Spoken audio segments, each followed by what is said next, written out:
So, as I mentioned in the last lesson, what we're going to be using when a user logs in is we're going to be issuing JWT tokens. Now, to accommodate something called the single responsibility principle, what we're going to do here is create a service that's going to be solely responsible for the creation of JWT tokens.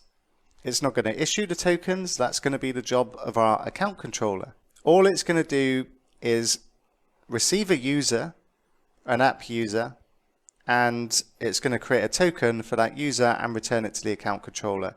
It's going to be its only job. Now what we're going to do here is we're going to create an interface to do this, and what we'll do to keep ourselves organized is we'll create a folder called interfaces, and let's create a new C# interface that we're going to use for this, and what we'll do is we'll just call it token service.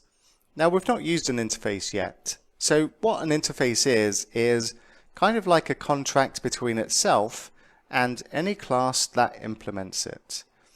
And this contract states that any class that implements this interface will implement the interface's properties, the methods, and or events. And an interface does not contain any implementation logic, and it only contains the signatures of the functionality the interface provides. Now, the functionality that this particular interface for this service is going to have a single method signature. And the first part is, well, what are we going to return from this? Well, we're going to return a string. Our JSON web tokens are just strings after all. And we're going to have a single method in here called createToken. And our createToken method is going to receive an app user as its parameter. And we'll need to bring in app user from API entities. And then what we'll do is we'll go ahead and create an implementation class for our token service. And what we'll do is we'll create yet another new folder, and we'll call this one services. And inside here we'll create a new class and we'll call it token service. Now our token service is going to implement our iToken service interface. So what we'll do is we'll need to bring this in from, and the fact I can't bring something in from something means that I've spelt something incorrectly. And when it comes to interfaces, we always prefix them with an I, or at least we do in C#. So that's why I couldn't import it. And what I'll also need to do is rename this file, and we'll call it iToken service. So we recognize that something is an interface immediately simply by the nature of it starting with an I.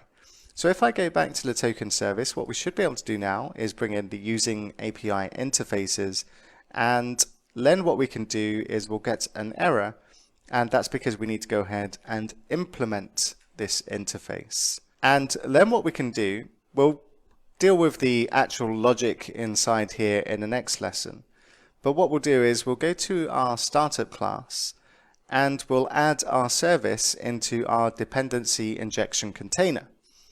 Now what we'll do is we'll say services, and then we need to tell our dependency injection container what's its lifetime.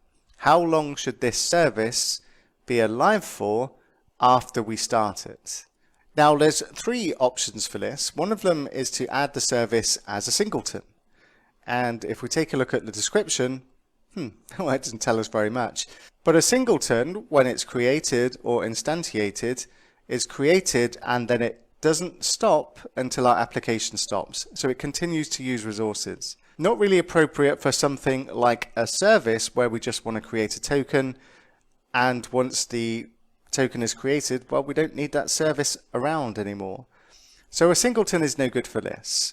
Another option we have is add scoped, and add scoped is scoped to the lifetime of the HTTP request in this case.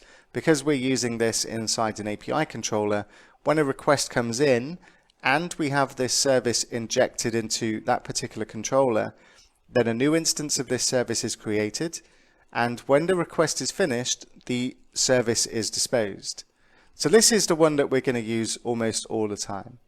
And we also have another option, which is add transient, which is useful only or means that service is going to be created and destroyed as soon as the method is finished. And this one is normally considered not quite right for an HTTP request. The one that we consider most appropriate for an HTTP request is add scoped. And since this is going to be used in the context of HTTP requests, then this is the appropriate one to use.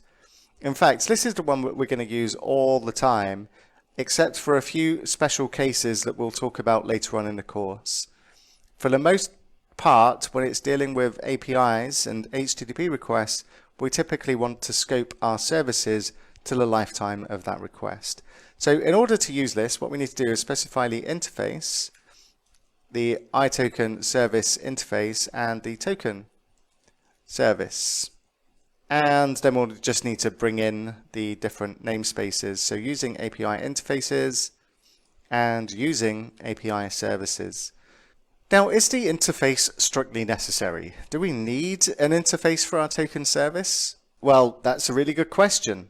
And the answer is no, we don't. We could just create the token service on its own, and this would function just as it did before.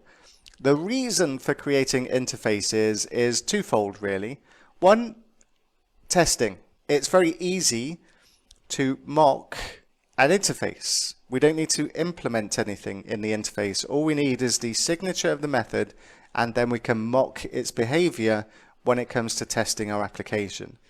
Now, it's hard for me to justify that when we're not including, or testing isn't included in this course, but it is considered best practice, and it does make it easier to test your application afterwards.